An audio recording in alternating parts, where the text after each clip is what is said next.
दुष्यंत चौटाला अपनी सभी सभाओं में अक्सर ये दावा करते हैं कि अभी वो 35 साल के हैं और उनके अभी 50 साल की पॉलिटिक्स बाकी है। उनकी ये बात 2019 में 100% सही नजर आती थी, क्योंकि जिस हिसाब से हरियाणा की जनता में उनका क्रेज बढ़ा था, जिस हिसाब से हरियाणा में उनको लेकर युवा वोटरों में ज़बरदस्त लगाव था और जिस तरह से 11 महीने की जेजेपी को वो सत्ता का साझेदार बना गए थे, उससे यही लगा कि दुष्यंत चौटाला लंबी रेस के घोड़ा साबित होंगे।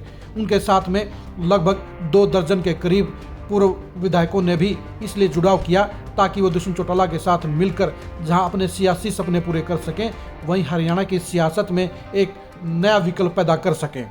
जेजेपी चंद महीनों के अंदर ही जबरदस्त पार्टी के तौर पर उभरी और हरियाणा की तीसरी पार्टी बन भी गई। लेकिन आज 4.5 साल के बाद नज़ारा बिल्कुल पूरी तरह से बदल चुका है और जेजेपी छोड़ने वालों की कतार लगी हुई है। जेजेपी में इस्तीफों का तूफान मचा हुआ है। दुष्यंत चौटाला जहां 4.5 साल पहले सबके लिए आकर्षण का केंद्र थे, अब वहीं उनके पार्टी के अधिकांश नेता उनके अहंकार को लेकर उन्हें कोस रहे हैं। दुष्यंत चौटाला ही आज की तारीख में जेजेपी की दुर्गति के लिए सबसे बड़े जिम्मेदार हैं। हो भी क्यों ना हो, वो पार्टी के सबसे बड़े नेता हैं। बेशक से पार्टी के मुखिया अजय सिंह चौटाला हैं, लेकिन ये सच्चाई है कि पार्टी में हुकूमत दुष्यंत चौटाला की चल रही है। वो सत्ता के भी सरताज थे और पार्टी के भी सुप्रीम पावर थे। आपको जानकर ताज्जुब होगा कि 4.5 साल के दौरान दुष्यंत चौटाला के साथ में खड़े 2 दर्जन से ज़्यादा विधायक या तो पार्टी छोड़ चुके हैं या पार्टी छोड़ने की तैयारी कर रहे हैं।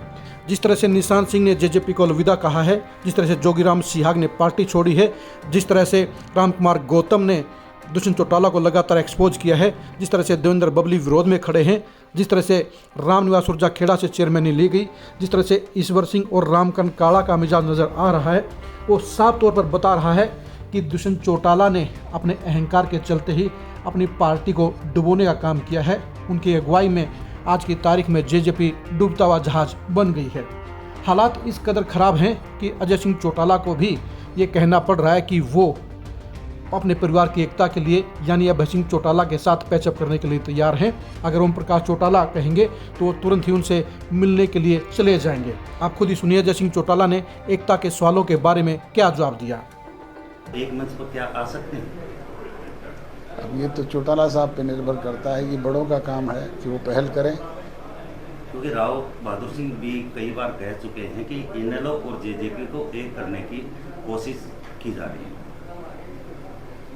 अनेक लोग इस बात के लिए प्रयासरत हैं, पर मैंने कहा ना कि ये पहल तो बड़े हैं चौटाला साहब, उनको करनी है। नहीं, चौटाला साहब पहल करेंगे तो एक होने के लिए आप सहमत हैं? तो कल बुलाएंगे तो हम तो कल चले जाएंगे। हुई उस दिन भी यही कहा था कि एक दिन ऐसा आएगा जब चौटाला साहब खुद रीथिंक करेंगे, और वो रीथिंक करते हैं तो हमें कोई दिक्कत नहीं। आपको अजय सिंह चौटाला के चेहरे की मायूसी बता रही होगी कि निशान सिंह के पार्टी छोड़ने से वो बेहद आहत हैं और उन्हें अपने पार्टी को लेकर कहीं ना कहीं अब संदेह हो रहा है। उन्हें लग रहा है कि उनकी पार्टी अगले लोकसभा और विधानसभा चुनाव में फेल हो सकती है, इसलिए वो भी इनेलो के साथ दोबारा पैचअप करने के लिए वो अभय सिंह चौटाला यानी छोटे भाई के साथ दोबारा मेल मिलाप करने के लिए तैयार भी हैं। अगर अजय सिंह चौटाला को अपनी पार्टी का भविष्य उज्जवल नजर आता तो वो पत्रकारों के जवाब में यही कहते कि उनका रास्ता अलग है, हमारा रास्ता अलग है, इसलिए कोई भी ना विलय होगा ना बातचीत होगी, वो अपने रास्ते पर चलेंगे, हम अपने रास्ते पर आगे बढ़ेंगे। लेकिन अजय सिंह चौटाला ने ऐसा कहने की बजाय ये कहा कि अगर चौटाला साहब इसके बारे में पहल करते हैं तो वो तुरंत ही उनके बुलावे पर जाने के लिए तैयार हैं। यानी अजय सिंह चौटाला को भी महसूस हो गया है कि दुष्यंत चौटाला की अगुवाई में जेजेपी अब पतन की राह पर चल पड़ी है और अगले लोकसभा चुनाव में उसका बंटाधार हो जाएगा। ये सच्चाई भी है कि जिस तरह से जेजेपी को छोड़ने वाले नेताओं की कतार लगी हुई है, उसके चलते उसके लिए लोकसभा चुनाव में 2% वोट हासिल करना भी बेहद मुश्किल होगा। आपको ये भी बता दें 2019 के विधानसभा चुनाव में जेजेपी को लगभग 15% वोट मिले थे और वो नंबर 3 की पार्टी थी। लेकिन वर्तमान हालात में ये साफ तौर पर नजर आ रहा है कि जेजेपी नंबर 6 की पार्टी रहेगी, यानी कि बीजेपी, कांग्रेस, आईएनएलडी, आम आदमी पार्टी और बीएसपी के बाद जेजेपी 6ठे नंबर पर रहेगी। अब खुद ही बताइए कि जो पार्टी 6ठे नंबर पर रहेगी उसका सियासी भविष्य क्या रहेगा। दुष्यंत चौटाला ने डिप्टी सीएम बनने के बाद जिस तरह से अहंकार के साथ अपने साथियों के साथ बर्ताव किया, जिस तरह से उन्होंने अपने पार्टी के वर्करों की अनदेखी करने का काम किया, जिस तरह से उन्होंने अपने पिता अजय सिंह के साथियों को हाशिए पर डालने का काम किया, उसी के चलते 4.5 साल में ही अब जेजेपी अर्श से फर्श पर आ गई है और उसके लिए हालात अनुकूल नजर नहीं आते हैं, यानी जेजेपी की दुर्गति तय नजर आ रही है। दुष्यंत चौटाला के अहंकार के कारण जेजेपी छोड़ने वाले नेताओं की लिस्ट भी आप जरा गौर से सुन लीजिए।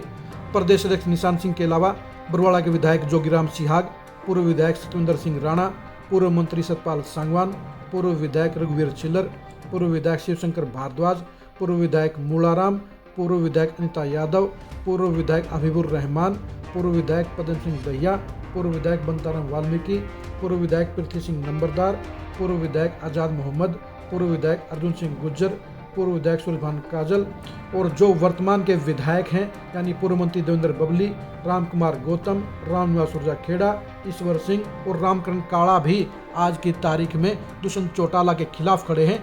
यानी आने वाले चंद दिनों में ये बाकी के 5 एमएलए भी जेजेपी छोड़ने का ऐलान करेंगे। अब आप खुद ही बताइए, जब पार्टी के सबसे बड़े नेता 95% की संख्या में जेजेपी को छोड़ चुके हैं, तो ऐसे में जेजेपी का भविष्य सुरक्षित कैसे रह सकता है।